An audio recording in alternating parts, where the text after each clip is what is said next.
Hello दोस्तों, नमस्कार। स्वागत है आपका सोनी एजुकेशन चैनल में। दोस्तों, मैंने आरबीएसई बोर्ड पर आधारित कक्षा 6 की हमारा राजस्थान की पार्ट 1 पार्ट 2 की वीडियो में अपलोड कर चुकी हूँ। अध्याय 3 इतिहास जानने के स्रोत की वीडियो मैं अब बनाने जा रही हूँ। और जो 2 वीडियो मैंने बनाई हैं, उम्मीद है कि उससे आपने देखी होगी, आपको अच्छी लगी होगी, आपने लाइक सब्सक्राइब भी किए होंगे। और ये वीडियो जो है ये आप सभी के लिए उपयोगी सिद्ध होगी, ऐसी मैं आशा करती हूँ। तो चलिए हम प्रश्न देखते हैं।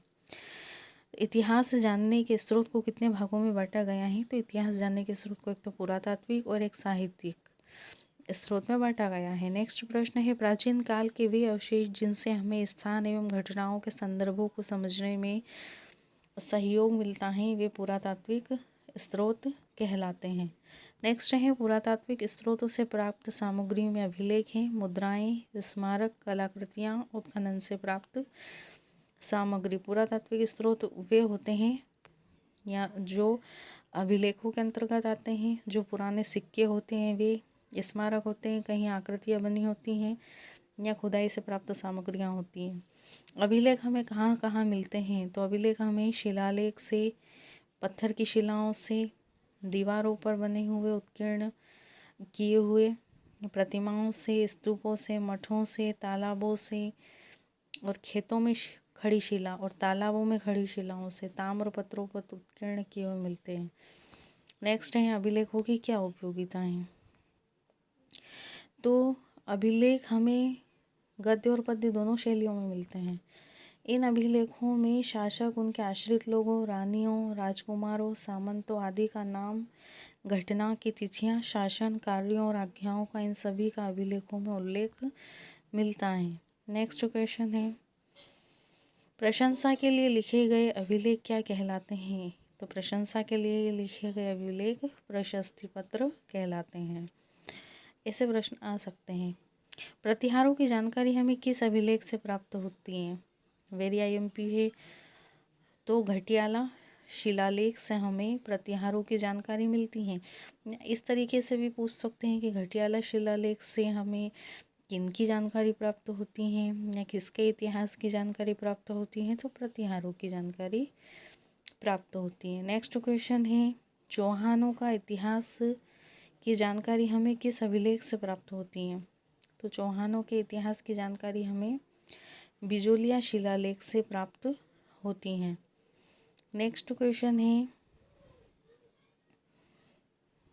रावल समर सिंह के युग की जानकारी हमें किस शिलालेख से प्राप्त होती है? तो रावल समर सिंह के युग की जानकारी हमें चिरवा के शिलालेख से प्राप्त होती हैं और चौहानों के इतिहास की बिजोलिया शिलालेख से। तो 3 प्रश्न आपके हो रहे हैं। आप अच्छे से इसे देखिएगा, कंफ्यूज न होइएगा क्योंकि ये प्रश्न पूछे जाते हैं। नेक्स्ट है, गणेश्वर कहाँ है? तो गणेश्वर नीम का थाना सीकर में आईएमपी है। यहाँ नीम का थाना सीकर में कौन सी सभ्यता है? गणेश्वर सभ्यता है। या ऐसे भी पूछ सकते हैं कि नीम का थाना सीकर कहाँ है? तो नीम का थाना कहाँ स्थित है? तो सीकर में स्थित है। ठीक है। नेक्स्ट प्रश्न, गणेश्वर से हमें कौन सी संस्कृति के अवशेष प्राप्त हुए हैं? तो हमें ताम्र संस्कृति के अवशेष गणेश्वर से प्राप्त हुए हैं। नेक्स्ट, काले एवं लाल मृदभांड हमें कहाँ से प्राप्त हुए हैं? तो काले एवं लाल मृदभांड हमें जोधपुरा, जयपुर, नौह, भरतपुर से प्राप्त हुए हैं। ये भी पूछा जाता है कि जोधपुरा कहाँ स्थित है, जयपुर में, नौह कहाँ है, भरतपुर में। नेक्स्ट क्वेश्चन, गिलुंड से प्राप्त अवशेष हैं। तो प्रस्तर और फलक और बहुत सारे अवशेष मिले हैं, लेकिन इस बुक के अकॉर्डिंग मैंने प्रश्न बनाए हैं। इसमें प्रस्तर एवं फलक ये कौन सी सभ्यता से प्राप्त अवशेष हैं? तो गिलुंड सभ्यता से। नेक्स्ट है, तांबे के छोटे बड़े पत्थरों पर खोदे गए लेखों को क्या कहते हैं? तो तांबे के छोटे बड़े पत्थरों पर खोदे गए, तांबा है तो ताम्रपत्र ही आएगा, इसमें कंफ्यूज होने की ज़रूरत ही नहीं है। नोट करके मैंने डाला है थोड़ी सी जानकारी के लिए कि दान पुण्य से संबंधित होने से इन्हें दान पत्र भी कहा जाता है, यानी कि पुराने समय में ताम्र पत्रों को दान भी किया जाता था। जयानक कृत पृथ्वीराज विजय महाकाव्य से किस वंश की जानकारी मिलती है? नेक्स्ट प्रश्न है ये जयानक कृत। ये भी पूछा जाए पृथ्वीराज विजय किसके द्वारा रचित है? जयानक के द्वारा।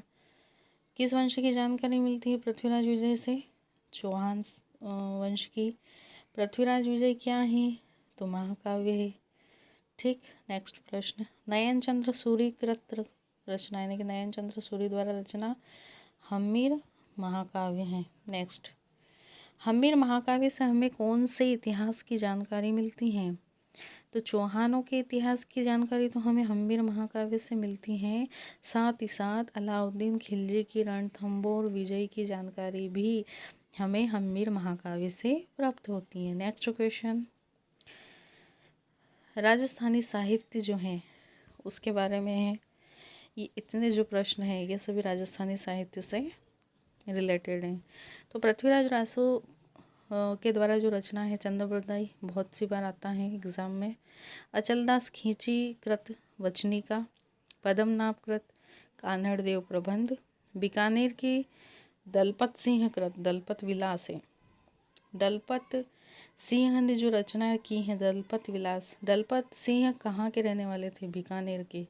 खिड़िया जग्गा वचनिका लिखी है इन्होंने। ख्यात विषय साहित्य से हमें किस प्रकार की जानकारी मिलती है?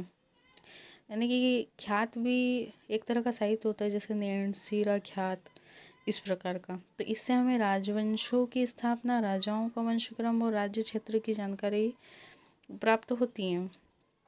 नेक्स्ट, कर्नल जेम्स टॉड द्वारा रचित, ये भी आईएमपी है, एनॉल्स एंड एंटीक्विटीज ऑफ राजस्थान, ये कर्नल जेम्स टॉड द्वारा रचित हैं। और एक और लिखी है इसने पश्चिम भारत की यात्रा, ये दोनों। नेक्स्ट, बूंदी के महाकवि सूर्यमल मिश्रण कृत, ये भी ओल्ड पेपर आप उठा के देखोगे तो मिलेगा इसका भी। तो वंश भास्कर लिखा है सूर्यमल मिश्रण ने। कहाँ के थे ये? बूंदी के।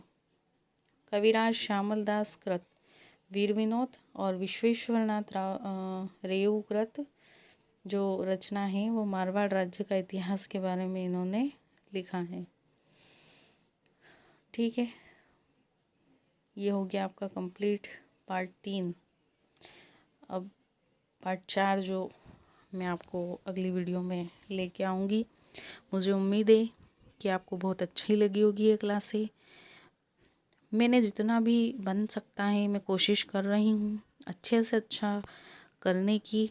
बस आप सपोर्ट कीजिए, चैनल को सब्सक्राइब कीजिए, लाइक कीजिए, शेयर कीजिए, ताकि ज़्यादा से ज़्यादा जो लोग जुड़ सके और जिसको आवश्यकता है उस तक यह वीडियो पहुंच सके, ताकि उनका भविष्य उज्जवल हो। इसी कामना के साथ धन्यवाद।